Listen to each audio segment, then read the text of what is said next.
అనగనగా సిరిపురం అనే గ్రామంలో పట్టాభి అనే ధనవంతుడుండేవాడు. అతను ఆస్తిపరుడే కాదు, చాలా పిసినారి కూడా. తన ధనం పోగేసుకోవడం తప్ప ఇంకేం పట్టించుకునేవాడు కాదు. అందుకే అతనికి ఎవరితోనూ మంచి సంబంధాలు లేవు. గ్రామస్తులతన్ని చూసి కనీసం గౌరవంగా పలకరించేవాళ్లు కూడా కాదు.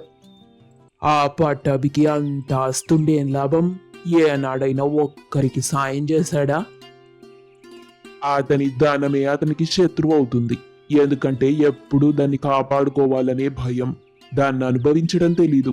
పైగా అవసరంలో ఉన్నవాడికి సాయం చేయకపోతే ఆ ధనం వ్యర్థమే కదా.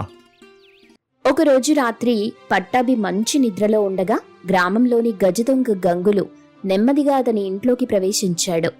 గంగులు కేవలం దొంగ కాదు, చాలా తెలివైనవాడు. పక్కా ప్రణాళికతోనే దొంగతనాలు చేసేవాడు. దొంగతనం చేసినప్పుడు ఎవ్వరికీ హాని చేయకూడదనే ఒక నియమం కూడా అతనికుండేది. కాని పట్టాభి అత్యాశ చూసి ఎలాగైనా అతన్నొకసారి మోసం చేయాలని నిర్ణయించుకున్నాడు. ఈ పట్టాభి చాలా పిసినారి. ప్రజలకు కనీసం సాయం కూడా చెయ్యడు. అందుకే ఈడి దగ్గరున్న డబ్బు దొంగిలిస్తాను. అప్పుడు అతనికి డబ్బు పోతే ఎంత బాధ ఉంటుందో అర్థమవుతుంది. గంగులు పడక గదిలో ఉన్న బీరువా తెరిచి అందులో నుండి బంగారు నగలన్నీ తీసి మూట కట్టుకుని వెళ్లిపోదామనుకున్నంతలో బీరువా తలుపు చప్పుడైంది. దాంతో పట్టాభి ఉలిక్కిపడి లేచాడు. ఎవరెక్కడా? ఎవరు ఎవరు? ఓ పెద్ద మనిషి, అరిచావో జాగ్రత్త, ప్రాణాలు గాల్లో కలిపేస్తాను. గంగులు అలా బెదిరించి వెంటనే అక్కడి నుండి పారిపోయాడు. కొన్ని క్షణాల తరువాత పట్టాభి తేరుకొని దొంగతనానికి గురైన సంగతి తెలుసుకున్నాడు. దొంగ దొంగ, పట్టుకోండి పట్టుకోండి! అతని కేకలకు ఇంట్లో వాళ్లతో పాటు పొరుగిళ్ల వాళ్లు కూడా నిద్రలేచారు. పట్టాభి తన భార్యతో, నా బంగారు నగలు, నా కష్టమంతా పోయింది. వాణ్ణి పట్టుకోవాలి. ఆస్తంతా పోయినట్టే. ఇంత రాత్రివేళ బయటికెళ్ళకండి. ఆ దొంగ చాలా ప్రమాదకరమైనవాడు. నా ప్రాణం పోయినా పర్లేదు, నా ఆస్తి పోవద్దు. పట్టాభి వీధిలోకొచ్చి గట్టిగా కేకలు వేయటం మొదలెట్టాడు. లేవండి, అందరూ లేవండి! దొంగ, గజ దొంగ గంగులు నా ఇంటికొచ్చాడు. నా బంగారు నగలు దోచుకున్నాడు. గంగులకు ఇలా జరుగుతుందని ముందే తెలుసు. వాడు పట్టాభి ఇంటి వెనుక గోడ దూకి పక్క వీధిలోకి పరిగెత్తుకుంటూ వెళ్లి అక్కడ ఒక ఇంట్లోకి చాకచక్యంగా ప్రవేశించాడు. ఆ వీధిలో గంగులును పోలీసులు లేదా గ్రామస్తులు పట్టుకోవడానికి కష్టం. గంగులు తనలో తాను, పట్టాభి ఇప్పుడు గ్రామమంతా కేకలు వేసుంటాడు. నేను ఈ ఇంట్లో కాసేపు దాక్కోవాలి. ఈ ఇంట్లో నాకేం దొరుకుతుందో చూద్దాం. పట్టుకున్నా పర్లేదు, ఈ రాత్రి ఏదో ఒకటి దొరక్కపోతుందా అని ఆశుంది. ఇంట్లోకి ఎలాగూ వెళ్లాడు కాబట్టి ఏదో ఒకటి దొరక్కపోతుందా అన్న ఆశతో లోపల గదిలోకి వెళ్లాడు. అక్కడింకా దీపం వెలుగుతూనే ఉంది. మంచం మీద ఒక ముసలవ్వ కూర్చొని ఉంది. ఆమె దృష్టంతా ఇంటి గుమ్మంకేసే ఉంది. అవ్వకి తెలిసే ఉంటుంది, అందుకే ఇంటి గుమ్మం వైపే చూస్తుంది. నేను కత్తి తీసి బెదిరించి పారిపోవాలి. దొరికిన సొమ్ము సరిపోతుంది. గంగులు ఒక చేత్తో బంగారు నగల మూట పట్టుకునున్నాడు. రెండో చేత్తో బొడ్డులో నుండి కత్తి బయటకి లాగి ముసలి అవ్వకేసి అడుగులేశాడు. ముసలి అవ్వ మాత్రం గుమ్మం వైపే చూస్తుంది. గంగులు ఆ అవ్వకి దగ్గరగా వెళ్లేసరికి, అడుగుల చప్పుడు అవుతోంది. అబ్బాయి, నువ్వేనంట్రా వచ్చింది అని అడిగింది ముసలి అవ్వ. ఈమె గుడ్డిదా? నా అడుగుల చప్పుడు ఎలా వినగలిగింది? ముసలవ్వ గుడ్డిదన్న విషయం గజదొంగ గంగులు అర్థం చేసుకున్నాడు. అతను వెంటనే తన ప్రణాళిక మార్చుకున్నాడు. కాదవ్వా, నేను మీ అబ్బాయి స్నేహితుణ్ణి. అర్ధరాత్రైనా మా అబ్బాయికి ఇంకా తిరుగుళ్ళు పూర్తవలేదా? నువ్వెందుకొచ్చావు? అవ్వా, మీ అబ్బాయి ఈ రాత్రికి ఇంటికి రాడు. ఆ కబురు చెప్పిపోదామని నేను వచ్చాను. బాగా దాహంగా ఉన్నది, కాసిని మంచినీళ్లు తాగెళ్తానులే. ఆడెప్పుడు అంతే, ఇంక వాడి కోసం ఎదురు చూడటం దండగా. నేనింక పడుకుంటానులే. మంచినీళ్ళు వంటింట్లో ఉంటాయి, తాగి వెళ్ళిపోనాయనా. ముసలి అవ్వ మంచం మీద నడుము వాల్చింది. గంగులు తప్పించుకుపోవడానికి ఇదే మంచి అదను అని అనుకున్నాడు. ఆ పడక గదిలో ఒక మూలగా బంగారు నగల మూట, తన కత్తిని దాచిపెట్టాడు. ఆ తరువాత అక్కడే గోడకి తగిలించి ఉన్న బట్టలు తీసివేసుకున్నాడు. వాడప్పుడు చూడ్డానికి దొంగలాగా కాకుండా దొరలాగా ఉన్నాడు. బాబూ, మంచినీళ్లు తాగావా? అక్కడేం చేస్తున్నావు? అవ్వా, నేను బట్టలు మార్చుకుంటున్నా. ఇంక బయలుదేరతానులే, వచ్చి తలుపేసుకో. పర్వాలేదులే నాయనా, నాకొక్కసారి నిద్ర పట్టేస్తే మళ్ళీ ఒళ్ళు తెలీదు. ఏ రాత్రి వేళ అయినా అబ్బాయి రావచ్చు. తలుపల దగ్గరగా చేసి నువ్వు వెళ్ళిపో బాబూ. ఆ తరువాత తలుపు దగ్గరగా లాగి దర్జాగా వీధిలోకి నడిచి వెళ్ళాడు గంగులు. అదే సమయంలో దొంగ కోసం వెతుకుతున్న కొందరు యువకులు అటుగా రాసాగారు. వాళ్ళు గంగులను దూరం నుండి చూసి, వీడెవడో మా నూరివాడిలా లేడు. ఈ రాత్రిపూట ఇక్కడేం చేస్తున్నాడో, పదండి ఎళ్ళడుగుదాం అని అనుకుంటూ గంగులు దగ్గరికి వెళ్లి ఎవరు నువ్వు? ఇంత రాత్రి వేళ నీకు ఇక్కడేం పని?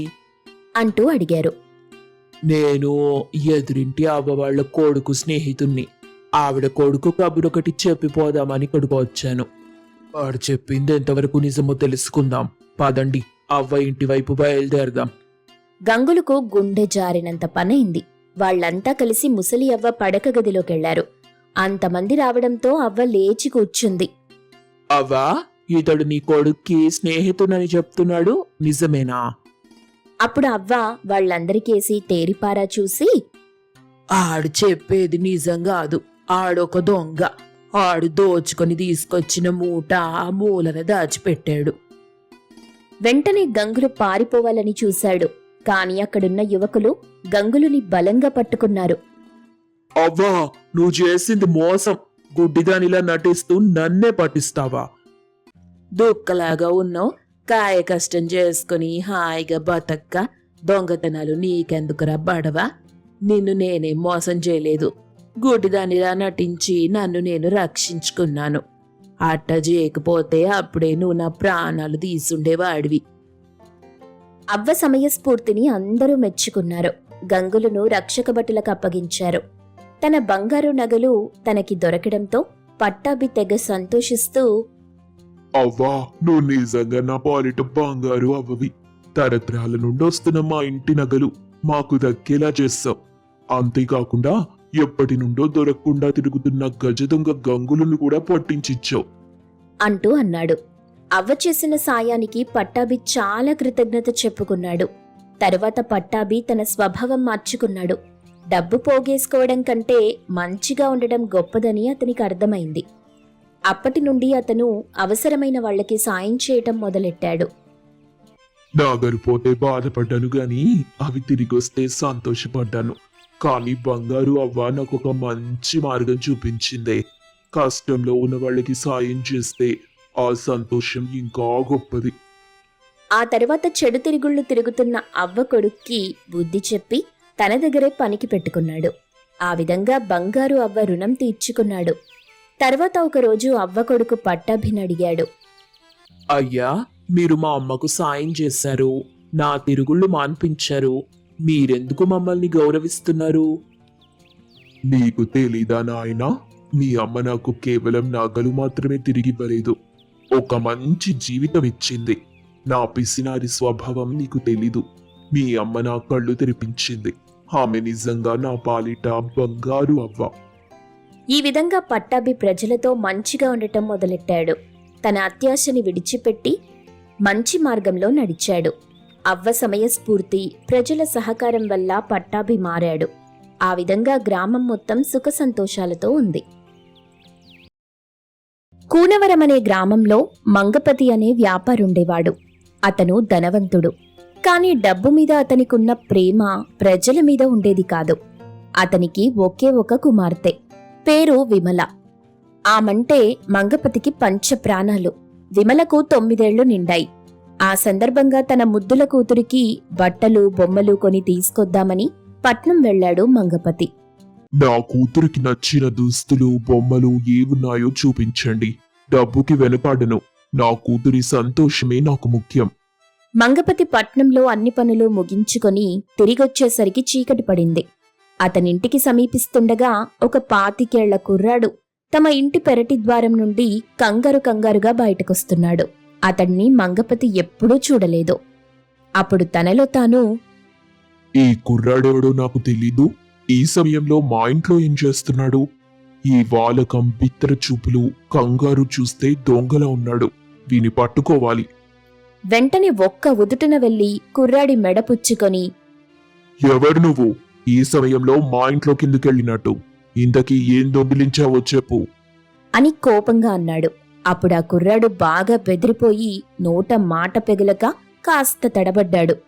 మంగపతి అప్పుడు కోపంగా, దొంగ వెదవా, నిజం చెప్పు. అసలేం దొంగిలించావు? ఎక్కడ దాచావు? అంటూ పెద్ద పెద్దగా కేకలు వేశాడు. ఆ కేకలు విని మంగపతి భార్య కూతురే కాక పక్క ఇళ్లవాళ్లు కూడా అక్కడ పోగయ్యారు. ఈ వయసులో కష్టపడి పని చేసుకోకుండా దొంగతనానికి దిగాడన్నమాట. 4 తంతే బుద్ధొస్తుంది. ఇంతకీ ఏం దొంగిలించాడో ముందది చూడండి. వాళ్లలో ఒకడు ఆ యువకుణ్ణి పైనుండి కింద దాకా తడిమి చూశాడు. అతని జేబులో కొంత చిల్లర డబ్బు తప్ప మరేం లేదు. అప్పుడా కుర్రాడు చేతులు జోడించి, నా పేరు రాజేష్. నేను దొంగను కాను. నా మాట ఓపికగా వినండి అని వినయంగా చెప్పాడు. నువ్వు దొంగవి కాకుంటే నా ఇంట్లోకి ఎందుకెళ్ళావు? అయ్యా, మీరొకసారి ఆ ఇంటి దేవుడి గూట్లో ఉన్న ఎర్ర సంచిని తీసుకురండి. అప్పుడంతా చెప్తాను. వెంటనే మంగపతి భార్య లోపలికెళ్లి దేవుడి గూట్లో ఉన్న సంచి తీసుకొచ్చింది. దాన్ని తెరిచి చూస్తే దానిలో 1000 వెండి కాసులున్నాయి. ఈ సంచి ఎవరిది? ఆ సంచిలో 1000 వెండి కాసులున్నాయి. ఆ సంచి మీ ఇంట్లో పెట్టింది నేనే. అదెందుకు పెట్టానో మీకు చెప్తాను వినండి అని చెప్పాడు ఆ కుర్రాడు. మంగపతితో పాటు అక్కడున్న వాళ్లంతా రాజేష్ మాటలు విని ఆశ్చర్యపోయారు. 12 ఏళ్ల క్రితం నాకొకసారి బాగా జబ్బు చేసింది. పట్నం తీసుకెళ్లి మంచి వైద్యం చేస్తే గాని నేను బ్రతకనని మా ఊరి ఆచారి గారు తేల్చి చెప్పేశారు. అప్పుడు మా నాన్నగారి చేతిలో అవసరానికి తగ్గ డబ్బు లేక ఈ ఊళ్ళో ఆయన చిన్ననాటి స్నేహితుడుండడంతో ఆయన్ని కలిసి డబ్బు అప్పుగా తీసుకుందామని ఈ ఊరొచ్చారు. అయితే ఆ సమయంలో ఆయన స్నేహితుడు ఊళ్ళో లేకపోవడంతో నిరాశగా తన గ్రామానికి వెనుదిరిగారు. ఆ సమయంలో దాహం తీర్చుకునేందుకు ఊరి రచ్చబండకెదురుగా ఉన్న మండువ ఇంటికెళ్ళి మంచినీళ్ళు అడిగారంట. ఇంటావిడ మంచినీళ్ళిచ్చి తలుపు వేసుకుంది. అప్పుడు ఆయనకి గడప దగ్గర ఒక విలువైన బంగారపు ఉంగరం కంటపడింది. ఆ ఉంగరాన్ని తిరిగి ఇంట్లో వాళ్ళకి ఇచ్చేద్దాం అనుకున్నారు. కానీ కొడుకు జబ్బు విషయం గుర్తురాగానే ఏం చెయ్యలేక బంగారు ఉంగరాన్ని జేబులో వేసుకొని తన గ్రామం వెళ్ళిపోయారు. తర్వాత దాన్ని నమ్మి వచ్చిన డబ్బుతో నాకు పట్నంలో వైద్యం చేయించారు. జనమంతా రాజేష్ వైపు ఆశ్చర్యంగా చూడసాగారు. ఆ తర్వాత మా నాన్నగారు ఈ ఊరొచ్చి బాకీ తీరుద్దామని చాలా ప్రయత్నించారు. కాని అది ఆయనకు సాధ్యపడలేదు. 1 రోజుల క్రితం ఆయన చనిపోయే ముందు ఇదంతా నాకు చెప్పి వెండి కాసులు మీకు అందజేయమని చెప్పారు. అప్పుడు మంగపతి కలగజేసుకొని, అదేదో నువ్వు తిన్నగా మా ఇంట్లోకొచ్చి విషయం చెప్పి డబ్బియొచ్చు కదా అని అడిగాడు. దానికి రాజేష్, అయ్యా, చనిపోయిన మా నాన్నను మీరు దొంగగా అనుకుంటారేమోననుకొని వెండి కాసుల సంచి మీ ఇంట్లో రహస్యంగా దేవుడి గూట్లో పెట్టి వెళ్ళిపోదామనుకున్నా అని అసలు విషయం చెప్పాడు. అతని నిజాయితీ చూసి అక్కడున్న వాళ్లంతా ఆశ్చర్యపోయారు. సంగతేంటో తెలుసుకోకుండా అనవసరంగా రాజేష్ని నిందించామని బాధపడి రాజేష్కు క్షమాపణ చెప్పి వాళ్లంతా ఎవరింటికి వాళ్లు వెళ్ళిపోయారు. తర్వాత రాజేష్ కూడా తన ఊరు బయలుదేరి వెళ్ళిపోయాడు. అప్పుడు మంగపతి కాసుల సంచి తన కూతురు చేతికిచ్చి, అమ్మా, నీ పుట్టినరోజుకు మంచి బహుమతి లభించింది చూసావా? ఈ డబ్బుతో నీకు బంగారు గొలుసు చేయిస్తా అని చెప్పాడు. నాన్నా, నాకు ప్రస్తుతం ఎన్ని సంవత్సరాలు నిండాయి? బంగారు తల్లి, నాకు గుర్తు లేదనుకున్నావా? నీకు 9 నుండి 10 వస్తాయి. ఆయన తీర్చిన బాకీ 12 ఏళ్ల కిందటిదని చెప్పారు. అంటే నా వయసు కంటే కూడా ఎక్కువ. నేను ఇల్లు కొన్న తరువాత ఏడాదికి పుట్టానని మీరు చెప్పారు. అంటే ఆ ఉంగరం మనకు ఈ ఇల్లు అమ్మిన రామయ్య తాతదన్నమాట. ఇప్పుడు రామయ్య తాత చూసేవాళ్లు లేక కష్టాల్లో ఉన్నాడు. ఈ డబ్బు ఆయనకే చెందుతుంది. విమలా, నువ్వేం మాట్లాడుతున్నావు? ఆ ఉంగరం ఆయనదని ఎలా తెలుసు నీకు? రామయ్య తాత చాలా గొప్పవాడు. ఈ ఇల్లు అమ్మినప్పుడు కూడా ఆయన చాలా ధనవంతుడు. కానీ కొడుకు వ్యాపారంలో నష్టపోయాడు. ఇప్పుడు రామయ్య తాత తన ఇంట్లో కష్టపడుతున్నాడు. ఆయనకి సాయం చేయాలి నాన్న. విమల, ఈ డబ్బు మనకు లభించింది. అది మనకు మాత్రమే చెందుతుంది. రామయ్య తాతకి ఇవ్వటం ఎందుకు? నాన్న, అది మన డబ్బు కాదు, అది రామయ్య తాతది. రాజేష్ వాళ్ళ నాన్న ఆ ఉంగరాన్ని తీసుకుంది అవసరం కోసం, కానీ దాన్ని తిరిగివ్వాలని ఆశపడ్డారు. ఈ డబ్బు రామయ్య తాతకివ్వాలి. ఇప్పుడు ఆయనకు ఈ డబ్బు అవసరం ఉంది. మనం ఈ డబ్బుతో మంచి పని చెయ్యాలి నాన్న.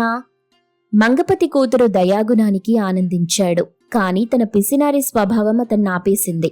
ఒకవైపు తన కూతురి బంగారు మనసు చూసి మరోవైపు డబ్బును వదులుకోలేక సందిగ్ధంలో పడిపోయాడు.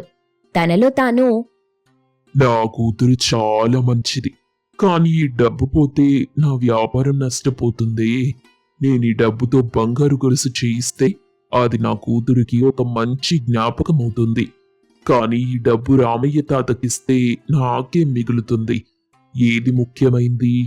ధనం పోగేసుకోవడమా లేక మనసులో సంతోషమా అని అతను తన భార్య దగ్గరికెళ్ళి తన మనసులో ఉన్న సందేహాన్ని బయటపెట్టాడు. అప్పుడు మంగపతి భార్య, మన కూతురు బంగారు మనసుతో ఆలోచిస్తోంది. అది మన ధనానికి పడిపోయే మనసు కాదు. మనం ఈ డబ్బుని రామయ్య తాతకిస్తే మనకు ఆనందం కలుగుతుంది. ధనం తిరిగి సంపాదించుకోవచ్చు, కాని మనసులో ఆనందం ఎప్పటికీ దొరకదు. నువ్వు చెప్పింది నిజమే. నా కూతురు నిజంగా బంగారు మనసు కలది. నా ధనం కంటే నాకు నా కూతురి మనసే ముఖ్యం. నాన్న, నేను రామయ్య తాత ఇంటికెళ్ళి డబ్బిచ్చేసొస్తాను. అప్పుడు మంగపతి ఆప్యాయంగా తన కూతుర్ని ముద్దాడి, పద, నీతో పాటు నేను కూడా రామయ్య తాత ఇంటికొస్తాను. ఆయనకి డబ్బిచ్చొద్దాం. మంగపతి, అతని భార్య, తమ కూతురు విమలది బంగారు మనసని తెగముచ్చటపడ్డారు. వాళ్లంతా కలిసి రామయ్య తాత ఇంటికెళ్ళి 1000 వెండి కాసుల సంచి ఆయనకిచ్చారు. అప్పుడతను ఆశ్చర్యంగా, ఈ డబ్బు నాకెందుకు ఇచ్చారు? ఇది నాది కాదు. నేను మీకు అప్పివ్వలేదు. ఈ డబ్బు నాది కాదు. తాత, ఇది మీ ఉంగరం అమ్మిన డబ్బు. రాజేష్ వాళ్ళ నాన్న మీకివ్వాలని ప్రయత్నించారు. ఇప్పుడు మీ కష్టం చూసి మేం మీకు సాయం చేయాలనుకుంటున్నాం. మీరు చాలా మంచివారు. నా కష్టం తీర్చడానికి వచ్చారు మీరు. దేవుడు మీకు మంచే చేస్తాడు. ఆ రోజు నుండి మంగపతి తన స్వభావం పూర్తిగా మార్చుకున్నాడు. డబ్బు పోగేసుకోవడం కంటే ప్రజలకి సాయం చేయటం గొప్పదని అర్థమైంది. విమల తన తండ్రికి ధనం కన్నా ధర్మమే ముఖ్యమని నేర్పింది.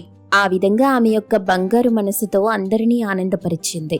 ఆ గ్రామమంతా మంగపతి, విమల గురించి గొప్పగా చెప్పుకోవటం మొదలెట్టింది. మంగపతి మారాడు. అతని కూతురు బంగారు మనసుతో ఆలోచిస్తోంది.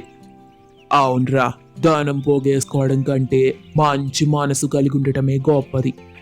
ఆ విధంగా బంగారు మనసు యొక్క విలువను ఆ గ్రామం గ్రహించింది.